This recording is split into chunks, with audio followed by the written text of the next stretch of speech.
Good afternoon. It is Tuesday, September 7th, and we have another community update for you.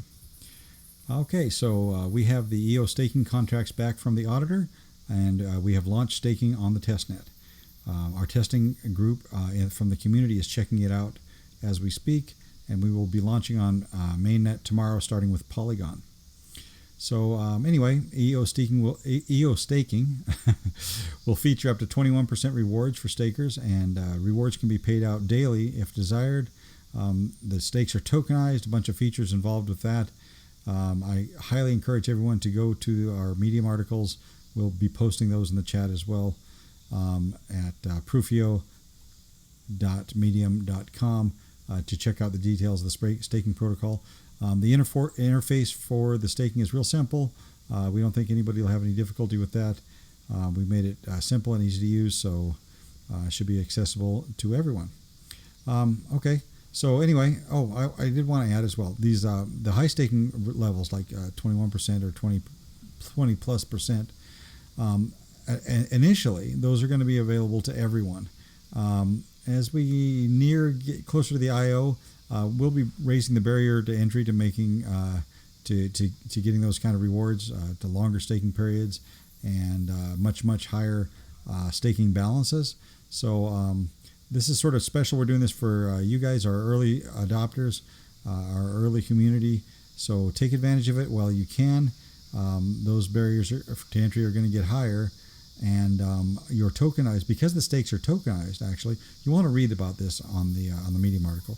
But because the stakes are tokenized, these tokenized stakes will be valuable commodities in their own right, simply because they can earn very high rewards, and they can continue to earn those rewards indefinitely up until the EO staking fund is exhausted.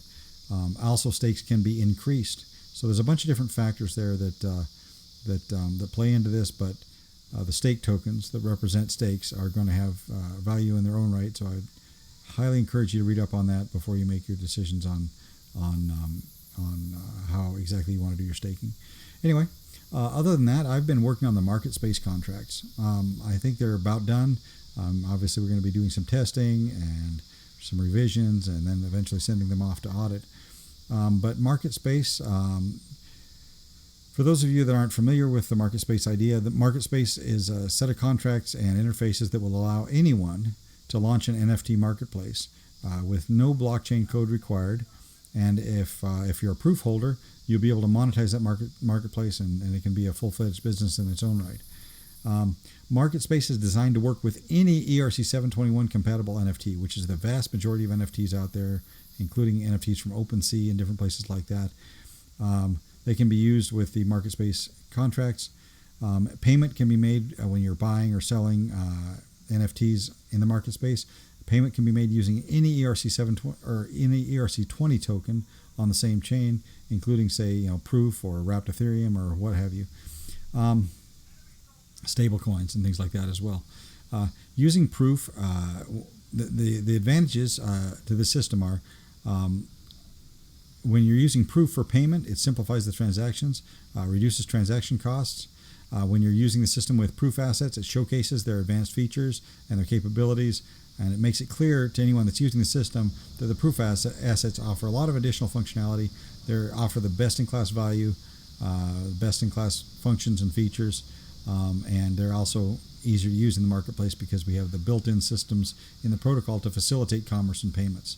So we think that market space will be a very important rollout that will create earning opportunities for node holders, onboarding a lot of new users into the PRüF ecosystem, and just also providing a valuable service, sort of an open source marketplace for just about any kind of NFT token or tokenized asset that uses the ERC 721 protocol, but especially, obviously for PRüF especially, but it's compatible with everything. So we're pretty excited about that. We'll be rolling that out to testing probably within a few weeks here, as we move ahead with some of our other projects and integration with Cardano and other blockchains. So anyway, so what else is going on? Okay, market chaos. How do you like that? El Salvador adopting Bitcoin. a ton of FUD around there. If you ask me, it's to push the price down. A lot of people want to get in on that, and they want to get in at a better price, and they've got the money to do the market manipulation, so manipulate they will. Anyway, so that's going on. That's going to be fun. We'll see how that shakes out. I expect that we'll see that it's short term, but this is crypto, and you never know. Anyway, so yeah, let's talk about that. So El Salvador, Bitcoin as a national currency, that is some exciting stuff. It's a lot more than just the idea of them using Bitcoin as a legal currency in the country. It's kind of a first step. It's kind of somebody testing the waters and opening the door potentially to programmable money, and that is a really big deal. Let's talk about how money is kind of the incentive framework. Money and commerce is the incentive framework within which societies operate. That's how the systems of incentivization are all created on a financial basis in modern society, and the social incentivization is tightly coupled as well to financial factors. So basically, you can think of the financial system as money as sort of the whole framework of incentives, of checks and balances within which societies operate. So let's think about just for a minute what it might mean to be able to program that framework, to be able to fine-tune the incentives to eliminate the need for coercive violence, whether it's physical, social, or economic, state-sponsored, or if it's private enterprise sponsored. There's a lot of coercion that goes on in the financial system that extends into social and physical spaces that a programmable money might be able to sort of do an end run around those things and create incentives frameworks that don't require that kind of coercive intervention. So that's a pretty exciting thing if you really think about what that could mean in terms of increasing efficiencies and increasing justice in marketplaces and societies. It's absolutely huge. I would say probably just as big as the invention of many modern forms of government as far as a factor that could influence society in the long term. We're talking about incentives here. We're talking about programmable money, but it's really about being able to adjust the incentive framework to make money that, for instance, what am I talking about? Like money could be self-taxing. Taxation could be automatic in money transfers. Things that would be tax deductible or tax free could automatically have that happen. All of those types of things could happen automatically. All types of behaviors, of financial behaviors, whether it's savings or investment, things like that, could be incentivized by the money framework itself.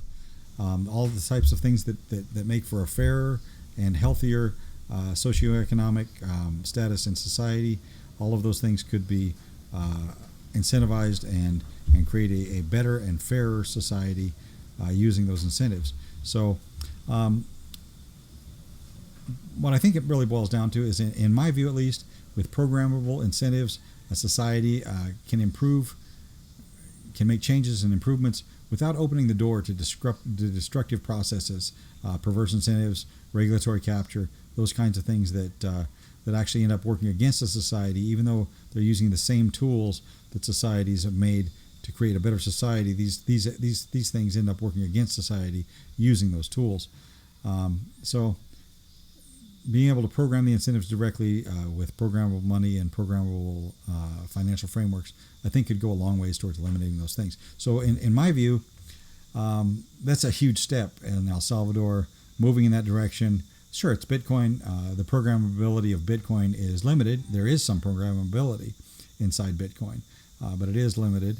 But I think that kind of opens the door to what might be tried in the future, and I think we could see some really great things for societies and humanity in general that can stem from that. So let's keep our fingers crossed. Hope this experiment in El Salvador goes well. And I guess we'll find out. At any rate, I think it speaks to what we're trying to do with PRüF as well. PRüF is a form of programmable incentivization for asset management. It incentivizes secure trade. It incentivizes good actors in commerce.